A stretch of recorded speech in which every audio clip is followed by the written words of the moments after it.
Hi, I'm Kris Morettie here for TERRA. I'm in the garden in Southern Ontario and I'm taking on a few garden projects this summer. It's early August and this time of year we're often asked, is it okay to plant in summer? And the answer is absolutely. Trees, shrubs, perennials can all be planted all throughout the summer with a few key things in mind. I'm going to share with you my top tips for ensuring your summer planting is successful. For planting, I use my spade and serrated trowel, my TERRA +3 mix, and I always water well and use Quick Start to get things going. I always assess my site first, make sure to remove any weeds and that I have enough room for what I'm planning to do. In areas where I removed material like this one, I'm amending the soil with TERRA +3 mix. So triple mix will add bonus nutrients to the soil and improve the water retention. I'm going to work that into the top layer so that I've got a nice soft surface to plant into.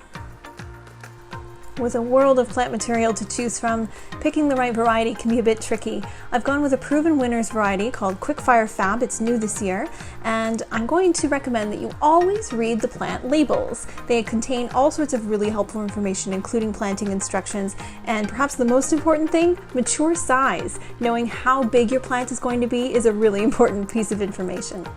I always soak my material before planting, so thoroughly water the root zone so that it's nice and moist and ready to be planted. No matter what I'm planting or when I'm planting it, I always place my material in the garden before digging holes.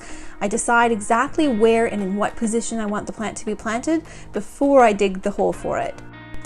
This is where that mature size comes into play. You want to make sure you've got enough space for the plant to reach its full size in the position in which you're planting. Using a shovel, I'll dig a hole as deep and twice as wide as the pot. So that gives me just the right planting depth and enough space around the outside so that I can work in that extra triple mix to provide a nice absorbent layer around the root zone. When I remove the plant from the pot, I'll gently loosen the roots just to make sure that they're not stuck going around in circles like they're used to in the pot and can easily flush out into the surrounding area. And in cases like this, where a plant tag has been provided that has lots of really helpful information, I'm going to put it in a safe place so that I can refer to it later if I need to. So gently laying the shrub into the hole, I'm going to position it in the center, make sure it's facing the direction I want it to, and then I'll work that surrounding native soil as well as the triple mix that I amended with around the root zone and gently pat into place.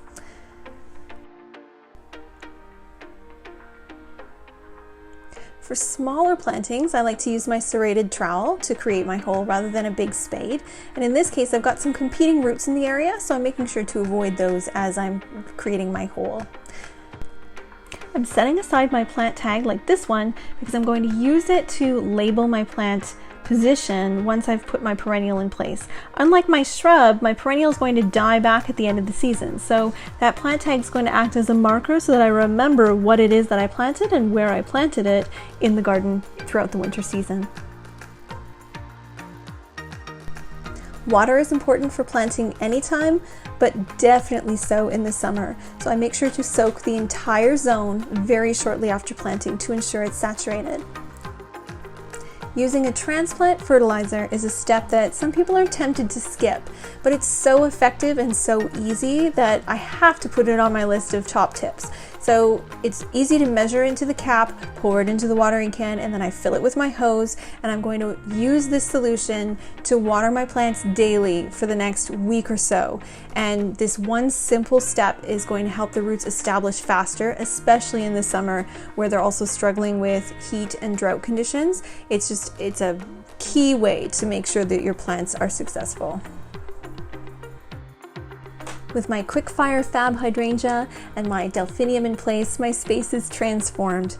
I finish off with a layer of cedar mulch, which not only adds aesthetic appeal, but also will help to keep roots cool and maintain soil moisture in between waterings. For all things garden, visit terragreenhouses.com.